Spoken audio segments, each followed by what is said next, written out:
there is no place to really get that financial education. Sure. And I just was part of a blog post for somebody, and I was like, it's crazy, the statistics that like by the third generation, only 3% of businesses make it to the fourth generation. And it's not because of bad business practices, it's because of knowledge.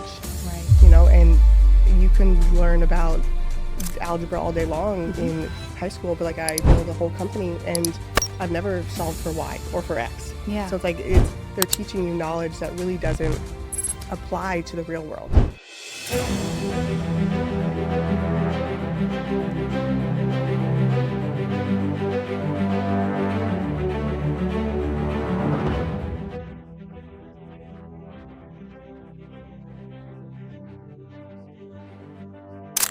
Hi everyone, Micah Smith here with another episode of Rebuild and Rise. And today's guest is a very special guest because she is also a very personal close friend of mine. And we have had a lot of behind the scenes conversations, and I thought this person needs to speak to a much larger audience because her story is one filled with just so much hope and light, but she has gone through a lot and she's kind of kept to herself, and she's probably one of the most humble people I have ever met in my entire life. And so Josie, welcome to the show. Thank you. I'm very honored to be here today. Yeah. So if you could tell everybody what it is that you are actually most passionate about in your life right now. That's a hard one right off the bat. So most passionate about probably just my family. I'm a wife and a mom of 3 boys with a 4th boy on the way. I'm a 3rd generation McDonald's owner-operator. So my family legacy is very important to me. So I'm just in the thick of it. The work-life mom balance, the trying to build a legacy, trying to get to that 4th generation. So yeah. That's amazing. Yeah. I remember the first time I met you and you just casually in conversation, we were talking about what you did, what I did, and you're like, yeah, I own McDonald's. And I was like, oh, cool. And if you'd be so kind to share with all of us here how many franchises you actually do operate and own. So our company as a total owns 50. So we operate and own 50 McDonald's franchises in New York, Connecticut, the tri-state area, some of the boroughs. So, you know, just a couple. Just a couple. It definitely keeps us busy. We're always kind of looking to grow with the right restaurants, but we're kind of at a number where we're only growing where they make sense. Absolutely. Yeah. So I've had so many conversations with you where we talked about personal, and I want to talk about, because obviously meeting you and just hearing your story, I was amazed by what you had accomplished at such a young age, and you have such a unique mindset. And so what I wanted to dive into is I want to start with just how you got to where you got to, because as John Maxwell says, nobody gets to, and I don't think you're done with your mountain yet, you're still climbing, but nobody gets to the top of a mountain. It's like, oh, gee, I don't know how I got here. It's been a really tough journey for you. Yeah. So I would love if you would be so kind, and I know it's a tough story, so whatever you're comfortable sharing, but can you tell us about your journey and what it took for you to get to the point where let's start with, we're going to dive into the personal in a little bit, but I would love to hear about your business journey, like where you started. You came from very humble beginnings, and obviously you are where you are now. Yeah. So obviously being 3rd generation, McDonald's has been in my family forever. But this is one of the reasons why I actually wanted to go on this podcast, because you named it Rebuild and Rise. Yeah. And I feel like that's kind of where my journey started. Yeah. A lot of people don't know this, but I got married young, and I ended up getting married, and he was going to get into the McDonald's business. And so we got married. We had my oldest son, who's almost 12, and things happened, and eventually we had gotten divorced. And so I was sitting there one day really with no intention of getting into McDonald's. Like, I had thought, like, I had set myself up great. Like, I'm going to be able to be a stay-at-home mom. I'm just going to be barefoot and pregnant in the kitchen, just like raising a pile of kids. And then I found myself sitting there on the end of my bed with a baby, getting divorced, like, oh my, like what am I supposed to do? And so I give myself a 24-hour grace period. Anything extremely traumatic that happens in my life, it's like, don't do anything, cry it out for 24 hours, which has happened to me quite a few times in my life. And it's like, I'll do it. And so it's kind of crazy and so much gratitude, like where I came from. Like I had no intention of being third generation. My husband was going to do it. And it just worked out. And that's kind of one of those things, like God has a better plan than you do. So I would never be in this situation. I'd never be, to this kind of potential if it didn't all fall apart. So I really had to rebuild and force myself to rise. And as a single mom with a little baby, just do it. He was on my hip. A lot of my journey through my training, a lot of my journey through becoming approved, even though I was third generation, it took me 6.5 years to become approved, which is pretty, wow. It's not uncommon, but it is, I think I faced a lot of pushback because I was a single mom, because I was divorced, and it's like, she can't do it, she doesn't have the support. But it was one of those, it gave me the motivation. It's like, I'm not doing it just for me, I'm doing it for him too. Yeah. So I found myself sitting there in an apartment that I couldn't afford, daycare that I couldn't afford, a car payment that I couldn't afford, and I was like, I guess it's me. Wow. And so we bootstrapped, and Cal, he's my son, we learned together and we figured it out, and now he's thriving, and I have 2 more boys, another boy on the way, and ended up getting remarried and just built this kind of extension of our empire, an extension of our third generation legacy. Wow. Hopefully I'll be able to pass that down to my boys one day. I love that, because I think that so many people would assume, right, being third generation, that it's just handed to you.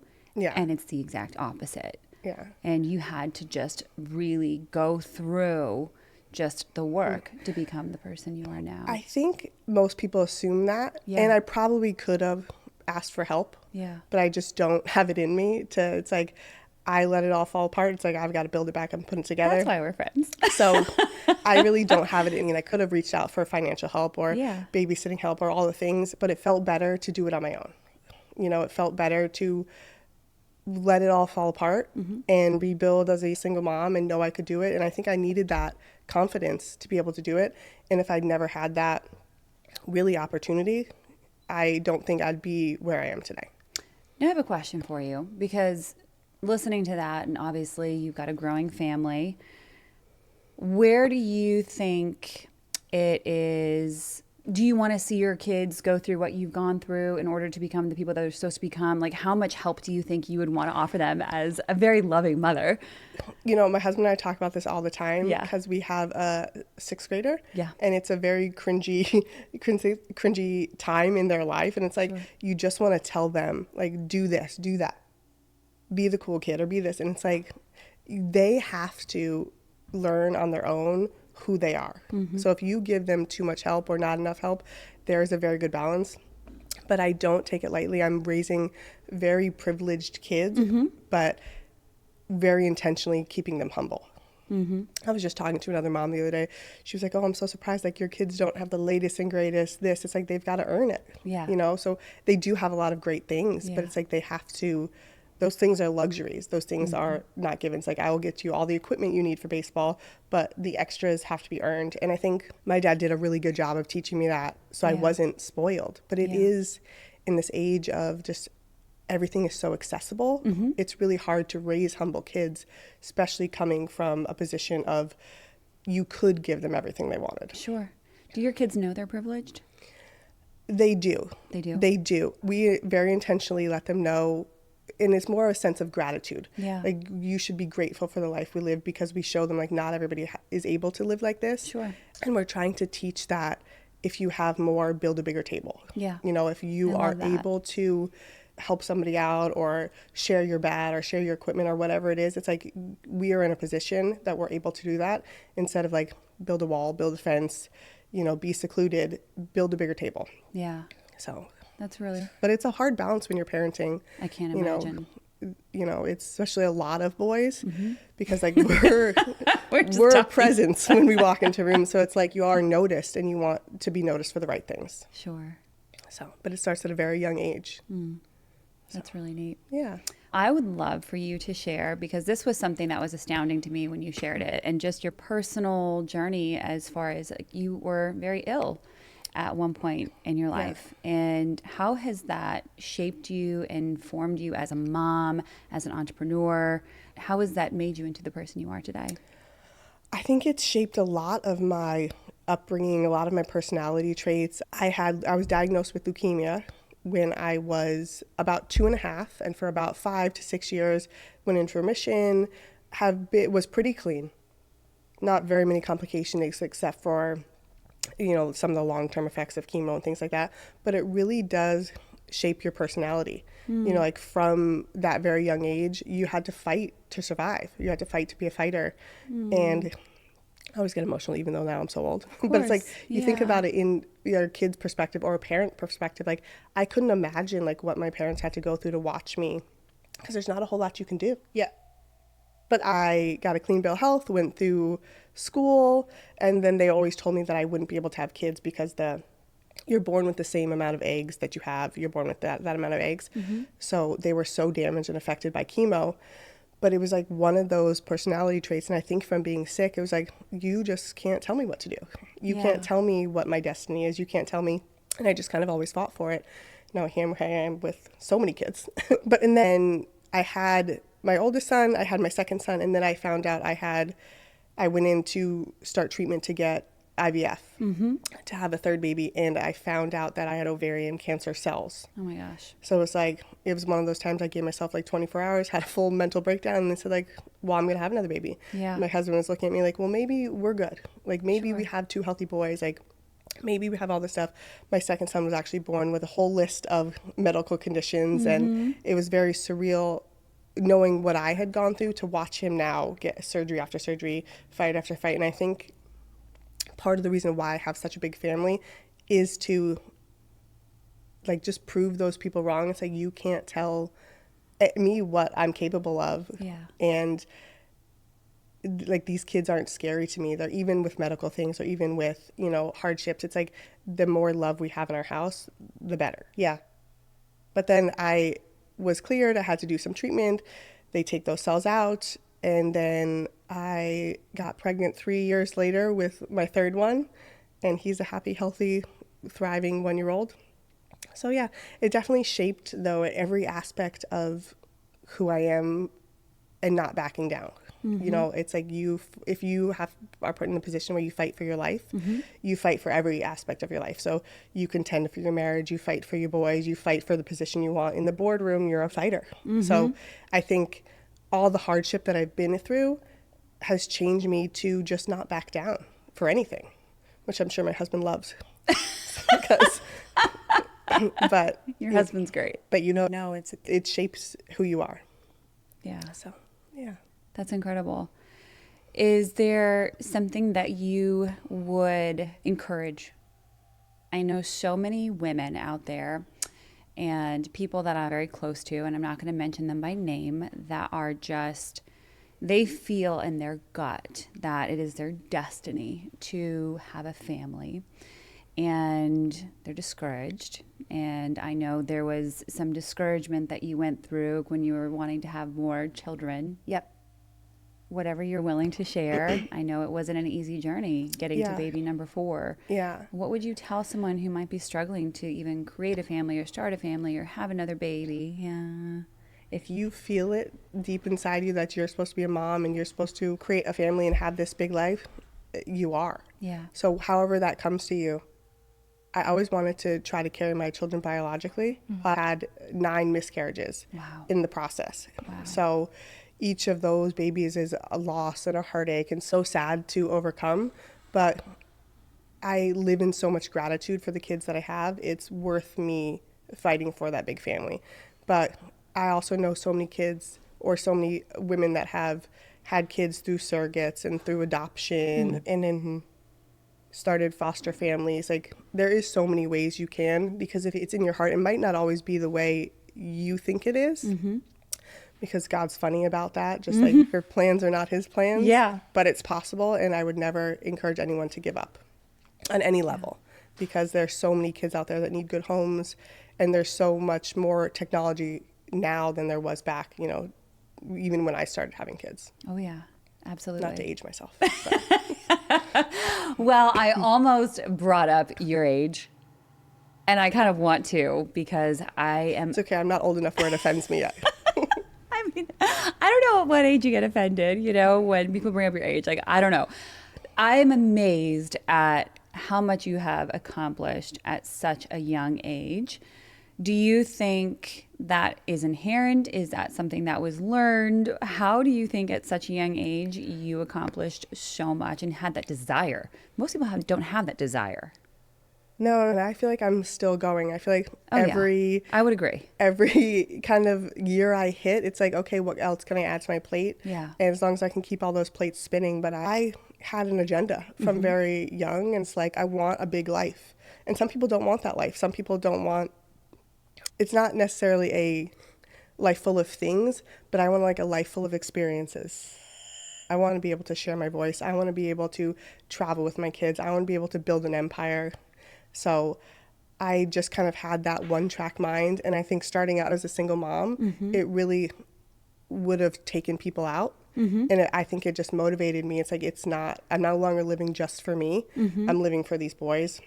And if they want to do McDonald's, that's incredible. Like, I would love to give them that 4th generation legacy.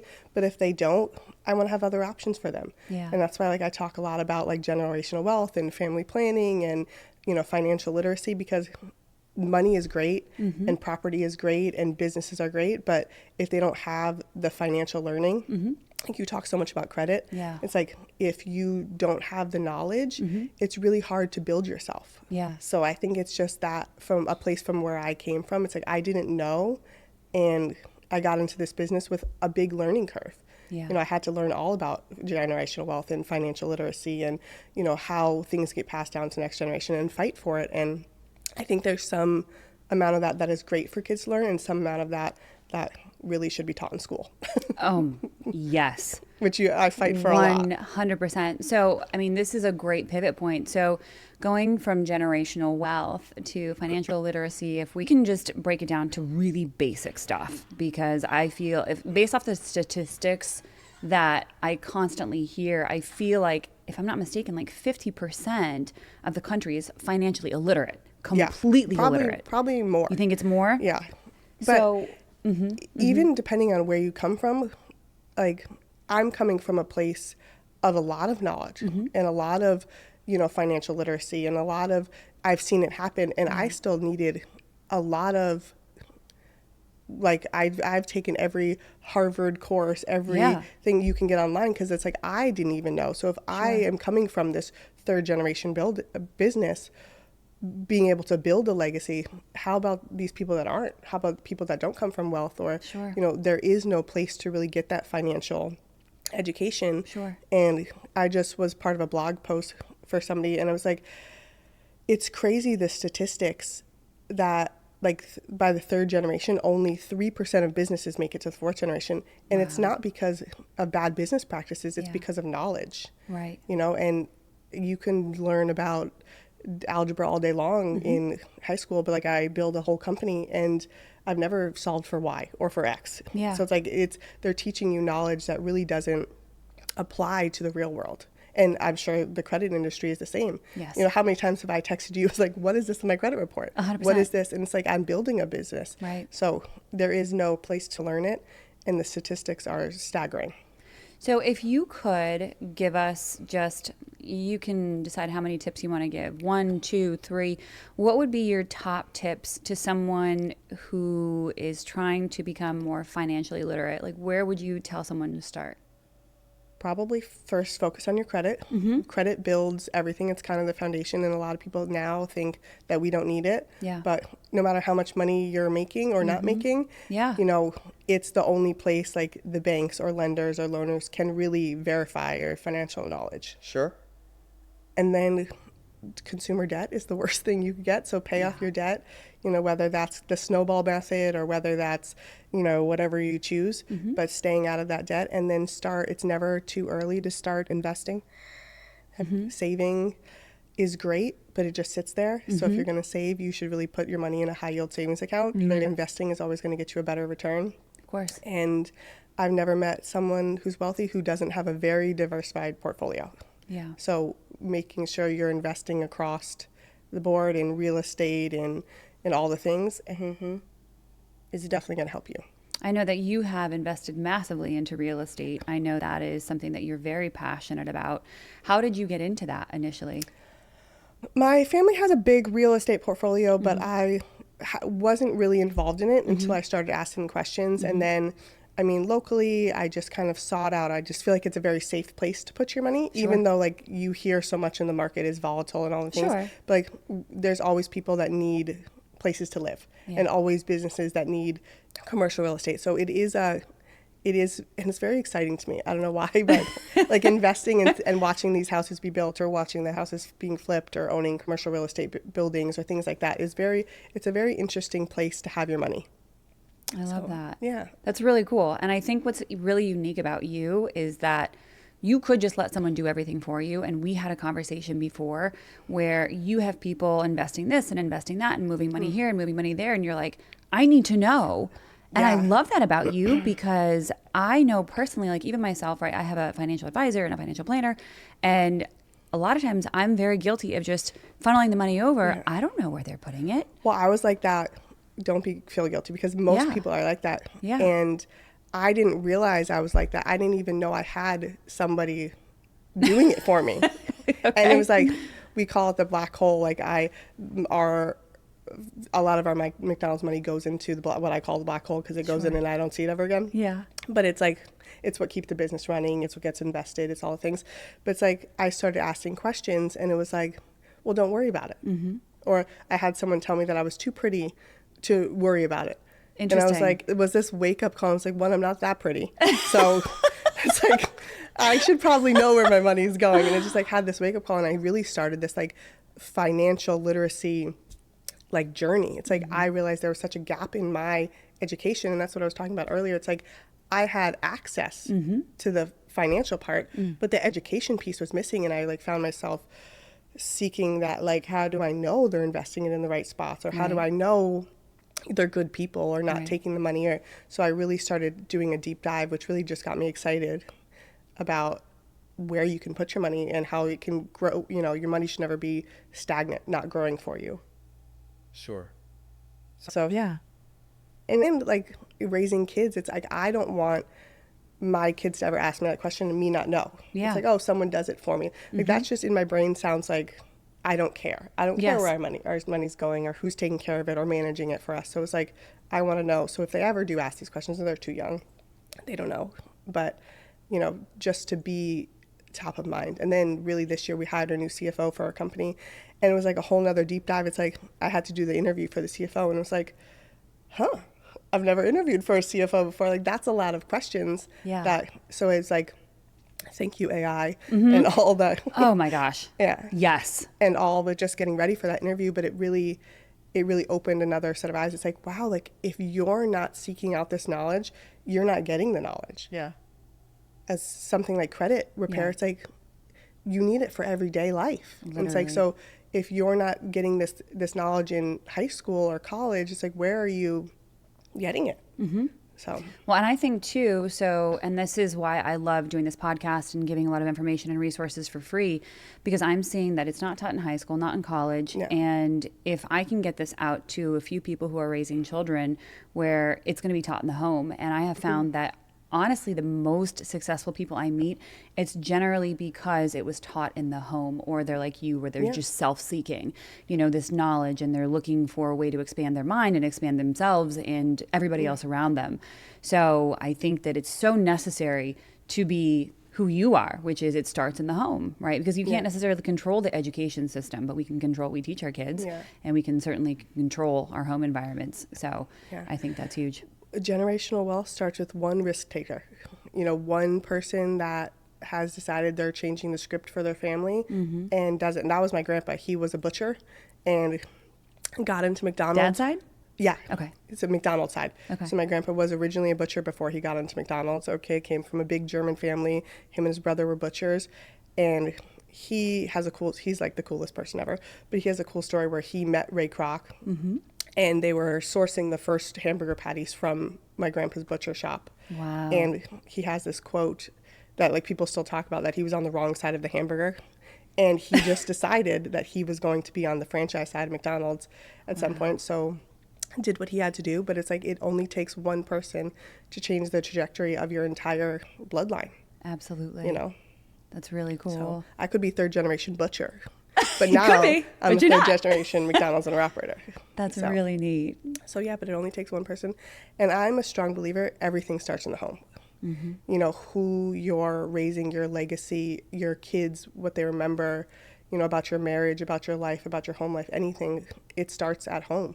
Absolutely. So One of the things that I love about you, and obviously it was funny the first time we met, we realized we went to the same church and Yes. we didn't even know it. And so at that moment, I was like, okay, this girl and Yeah. I are going to be friends forever. But can you tell me what role your faith has played in obviously your journey and having your family, your journey through your illnesses, your journey through obviously being a single stay-at-home or a single mom and just going through those struggles? What role has your faith played? And was there a point in time where you kind of lost your why? I've always been a Jesus lover. Yeah, and I feel like I start a lot of conversations with that because I feel like some people can get so offended. Sure. So it's like, I'm just going to put it out here that this is my perspective because I Yes. love Jesus. Yes. But I think going through what I've been through from such a young age, like there's not a moment in my life where God couldn't exist. You know, to pull me through, to pull me up, to pull me out of whatever I was going through. Yeah. But I don't always talk about it very publicly. My husband calls me a closet Bible thumper because, yeah, really, he does. But being in the corporate side, corporate America, you don't get to voice your opinion a lot. Yeah. And I kind of just got to this point in my life where I didn't, not that I didn't care anymore, but it was more important for me to tell people, like, this is my opinion, or this is the reason, is because, like, I follow Jesus. But then now I feel like everybody knows, so I'm not so closeted anymore. Sure. But it's every day. It's like I teach my kids to journal and to read their Bibles, and because when life gets hard, which inevitably it does, especially if you're a Christian, Yeah, you you need need somewhere to turn. And sometimes, like, your mom's not there, or your dad's not there. It's like I've turned to my Bible a lot of times, you know, to pull me through. And I think it's an important aspect of just like everything you do, and it's the foundation. And whether you mean to or not, or it's intentional or not, like I do bring it a lot to work. It's like I give, you know, my employees a lot of grace. You know, my kids, my husband, my things where if I wasn't a Christian, maybe I wouldn't. You know, so I think it's the foundation of just how I raise my family, my business, my everything. I love that you brought up the word grace, because I think so oftentimes I think that word is overlooked as something that we should carry into our everyday lives and with everybody around us, including ourselves. Like that's something I've had to really learn over the years, is how to have grace with myself and others. And the more grace that I had with myself, because I leaned on Jesus and I understood the grace he had on me, then I was able to be more graceful and compassionate with others. What do you mean when you say grace, like, especially with like your employees? I mean, I can tell story after story, and I think I've called you like a few of my breakdowns, and I'm just like, what do I do? Yeah, how do you employ?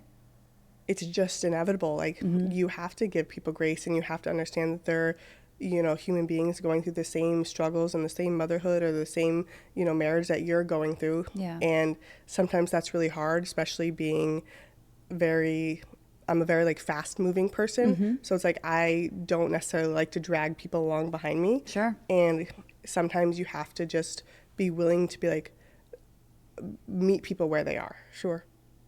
And the same thing, like in your marriage, you can give people grace all day long and then come take it out on your husband. Yeah. It's like you have to find that balance, but like everyone deserves, you know, the grace that you're given. You know, so it's definitely balance, and I get frustrated sometimes. But You're human? Yeah, What are you talking about? But everybody is, and it's those things, especially raising kids. It's like, what are you doing? Yeah, why would you do that? Yeah. And it's like they're learning how to be humans. They're learning how to, you know, grow and have emotional security and emotional maturity. And it's like, it takes a lot of grace to be a mom, to be a husband and a wife, to be a business owner. Like it takes a lot of, you know, self-control. You know what you had posted the other day, and as we were talking about your kids, I loved the post that you just put up. I think it was like 2 days ago, but it was 3 little kids. Yeah. And you want to just expand on it because it was really cool. Yeah. So I'm struggling a little bit right now with legacy. Yeah. And what legacy means to me. And it's kind of this like juxtaposition because I'm building this legacy brand. Sure. You know, I'm third generation. So it's like, do I believe in financial literacy and generational wealth and giving these things down, passing them down to my boys? Absolutely. Because that's how I was raised and that's really what I believe. But what does legacy actually mean to you? And I just realized it's like, one day my boys are going to sit across the table from somebody and tell somebody what it was like to be raised by me, And it's like, that's your legacy. That's how it starts in the home, how you are. It's like everyone laughs because I tell people, like, I pray for my boys' wives. Yeah. And it's like, because I want to model what their wives will be. I want them to marry Christians. I want them to marry wives that are full of love and full of acceptance and full of grace. And I realize, like, it's so in the business, that world that we're in, with all these, like, flashy things, and I want the Range Rover, and I want the fancy things, and I want the private jet. It's like, what does legacy actually mean? Yeah. Especially when you're raising boys. It's like, people are like, oh, you're so blessed, you're raising 3 boys, and it's like, you're going to have so many people to pass your company on to. Sure. It's like, well, one, I'm a girl. Yes. So my Yes. company can be passed on to me. Yes. And teaching my boys that, like, if your wives want to be go-getter businesswomen, or if they want to stay home and raise kids, like, that's great.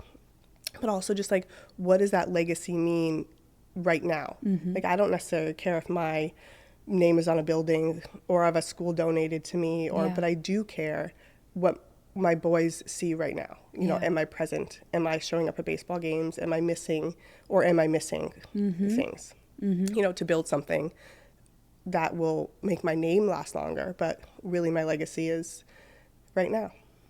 And I've always loved that about you, because I think you put so much emphasis on and focus on things that actually matter. Yeah. And that's, I think, what my entire message is, even when I talk about credit and finances.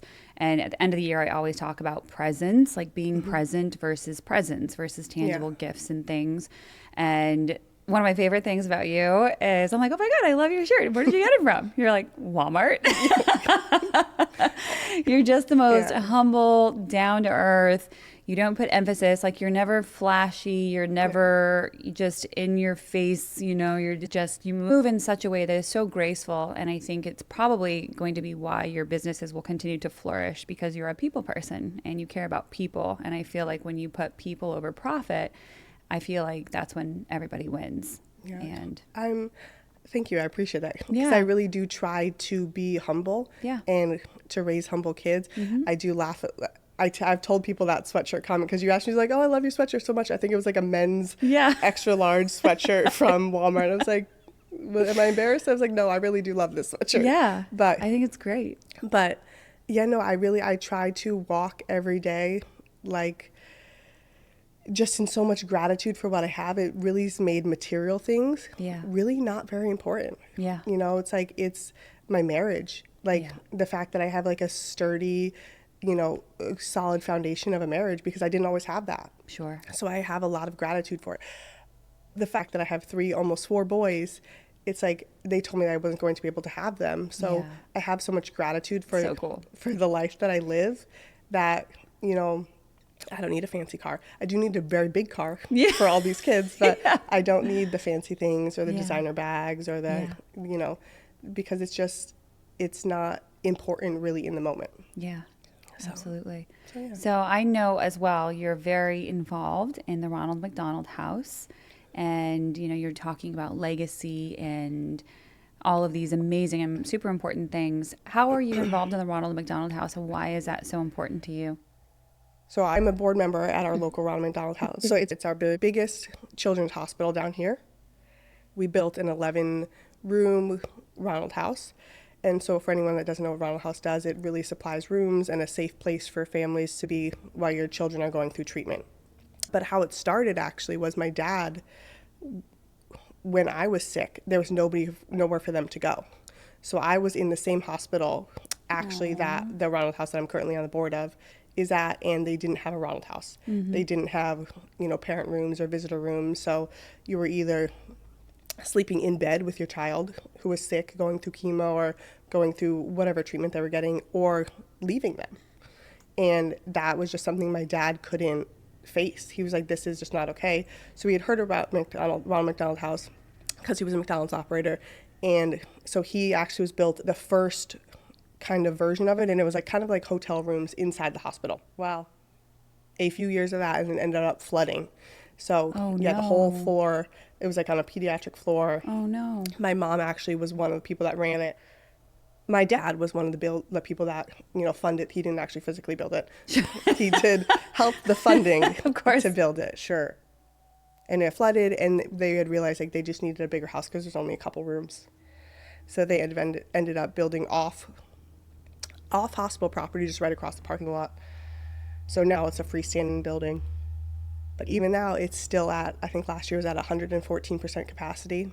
Oh my gosh. Which is sad and tragic because that means so many sick kids are going through there. Yeah. But it also just means like we need to rebuild. Yeah. So we're kind of in that process of the very early stages of looking at capital funding and to get a bigger house. Wow. So, but it is something I'm so passionate about. It is something I take my boys to go volunteer at because they have to know, what it's like. But it's still, even though like I'm an adult and it's like, it's still just, it's heartbreaking, like watching these people go through what they have to go through. Sure. But also living in so much gratitude that they have a place to stay. They have, because we take care of their meals, we take care of anything that they need, extra clothes. Otherwise they'd be leaving their kids or spending money they don't have, in hotels to try to stay close. So it's a very emotional thing, but it's something I'm very grateful I get to be involved in. I also got a lot of pushback because I was the youngest. I think I was like, I'm 36 now. I think I was like 31 or 32 when I got on the board. We just got it out of you. Yeah, 36. So I'm still the youngest. That's incredible. Like one of the only females on the board, which is pretty much every board to sit on. I think I'm still the youngest in all of them. I think my voice is important, not to sound like I'm tooting my own horn, but I think a perspective from a mom raising kids, being in business, and having all this history. I think people sometimes when you get to a certain point in your life, they get out of touch, they get ungrounded, and this is the reason we're here. We're here to help these sick kids, or we're here to, build a legacy for families, or whatever we're working on. Isn't so about you. It's about the people that you can actually help. I think that's just so beautiful and so powerful. And it makes me think of so many different scriptures, and I forget what chapter I was reading, but it talks about basically how there's people who are cursed, who have wealth, and they will never enjoy it. And then a blessing from God is when you are given wealth and you have the ability to enjoy it. And I feel like you are truly blessed and highly favored, your faith in God and all of that. I think it resounds in everything that you do. And I think that's really cool. And I think that your passion for giving back and for helping humanity, I think is everything. And I think, as even the Bible says, it's like when good people, when they have wealth, right? Like the people cheer, and when bad people have it, the people mourn. Yeah. And I think it's amazing that you're just so humble and you're so just involved in the community and giving back.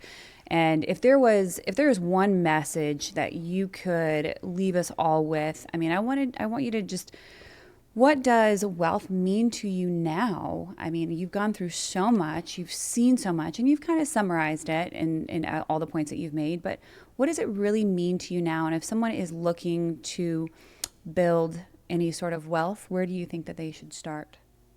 I think wealth means to me is freedom. It's the freedom to spend time with my kids, do pick up, do drop off, but also the ability to fly halfway across the country and be able to sit down with the president of McDonald's and have an input. Yeah. When you get to a certain point, you get more of a voice, and that's really important to me, and it gives me the freedom, I want in my life. And I think the biggest piece of advice I could give is don't let anyone tell you you're not capable, because you're capable of anything. And whether it's becoming a wife or becoming a mom or growing an empire, not everyone's journey is the same, but you are more than capable. And don't, let people tell you you're not, and surround yourself with people that are willing to build you up, because I'm a really strong believer in your circle matters. Yeah. The people you have around you encouraging you are more of a determination if you're going to make or break whatever goal you're going after than you actually physically standing there by yourself. I love that. Yeah. That is amazing. Josie, thank you so much for being here today. Your story is powerful, and I got to learn a little bit more about you too, which was really fun. And I love these podcasts because it makes me better as a person, because I'm bringing people here who have done things that I've never done, I've never seen, and I'm sure we'll have you back because you have more to give. I know you do. How can people find you? How can we contribute to the Ronald McDonald House? What's the best way for us to find you? I can link it to your Okay. podcast when this comes out, because Okay. definitely we're always looking for people, not just donations at Ronald House, but also to come and volunteer. Yeah. We provide all the food, a lot of the transportation, a lot of things for kids, and we do a lot of events. Amazing. And then I have a personal Instagram, which is kind of just a mix between a little McDonald's and mostly my Travs. And then, yeah, I'm very thankful to be on. I was very excited you asked me. Amazing. So if you have me back, I'll definitely be back. I love it. Yes. Amazing. Awesome. Well, thank you so much, everyone, for listening to this episode of Rebuild and Rise. And if you were inspired by this show, please share this with someone that you know would also find inspiration and value from hearing Josie Treff's story. Thank you so much. God bless.